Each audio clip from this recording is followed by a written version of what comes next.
राज्यातील 50% जागा महाविकास आघाडी जिंकेल असा दावा शरद पवारांनी केला आहे। भाजपला विजयाची खात्री नाही म्हणूनच फोडाफोडीचं त्यांच्याकडून राजकारण सुरू आहे असं देखील आरोप करताना शरद पवारांनी म्हटलंय। तर काही लोक सोडून गेल्याची चिंता नाही असं देखील पवारांनी म्हटलंय। त्याचबरोबर 1980 मध्ये जे आमदार सोडून गेले होते त्यातील 95% आमदार पराभूत झाले आणि यावेळी देखील इतिहासाची पुनरावृत्ती होईल असा देखील इशारा अजित पवार गटाला शरद पवारांनी दिला आहे।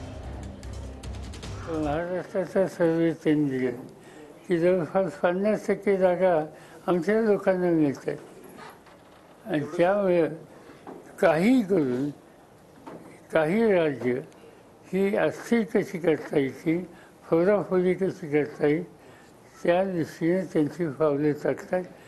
या गोष्टी अशा मला फारशी चिंता करणारच असं वाटत नाही। तर एक गोष्ट सांगतो, 1980 साली माझ्या पक्षाचा 59 आमदार निवडून आले। 59 आमदाराच्या पैकी 6 सोडून सगळे गेले।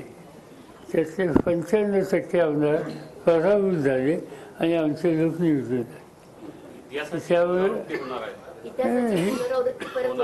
नेहमीच होईल।